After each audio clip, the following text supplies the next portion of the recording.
அது என்னமோ எல்லா பெண்களுக்குமே கல்யாணமாகி முதல்ல பிறந்த வீட்டை பிரிஞ்சு அந்த கணவர் வீட்டுக்கு போகிறப்போ இப்படித்தான் வந்து அழுகை கட்டுப்படுத்த முடியாமல் வரும் அப்படின்னு நான் நினைக்கிறேன்.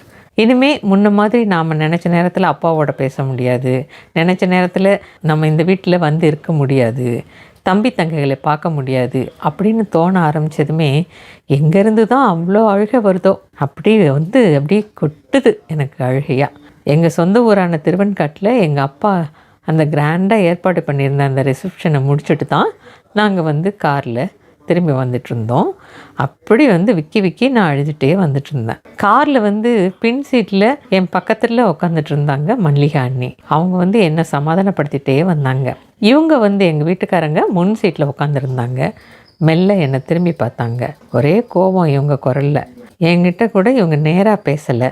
என் பக்கத்தில் இருந்த மல்லிகா அண்ணிக்கிட்ட, அக்கா அழுதது போதும்னு சொல்லுங்கள், என்னை கல்யாணம் பண்ணியிருக்குல்ல, இன்னும் அழறதுக்கு எவ்வளவோ இருக்குது, இது என்ன இவங்க இப்படி சொல்லிட்டாங்களே அப்படின்னு சொல்லிட்டு நான் அலறதை கூட நிறுத்திட்டு திகைச்சு போய் பார்த்தேன்.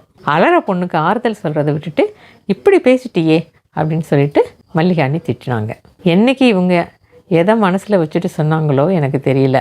ஒருவேளை இது அதாவது நான் இஷ்டமில்லாமல் தான் கிளம்பி நம்மளோட வருதோ அப்படின்னு நினச்சி எரிச்சலாகி இப்படி சொன்னாங்களோ, இல்லை அடுத்த சில மாதத்துலேயே இவங்களோட அரசியல் வாழ்க்கையில் மிஸ்ஸா மாதிரி பெரிய பெரிய விஷயங்கள் வந்து அதனால் நான் தொடர்ச்சியாக என்னை அழுதுட்டு இருக்க போகிறத நினச்சி அப்படி சிம்பாலிக்காக குறிப்பிட்டாங்களோ தெரியல. பின்னால் அந்த கொடுமையான அந்த மிஸ்ஸா பீரியடில் இவங்க ஜெயிலில் இருந்தப்போ அந்த பிரிவையும் அங்கே வந்து இவங்க பட்ட அந்த கொடுமைகளையும் நினச்சி நான் ஒவ்வொரு நாளும் அழுதுட்டு இருந்தப்போ மல்லிகாணி வந்து நாங்கள் காரில் இப்போ பேசிட்ட இந்த டைலாக்கை தான் சொல்லி அப்போ ஞாபகப்படுத்திட்டு கலங்கி நிற்பாங்க.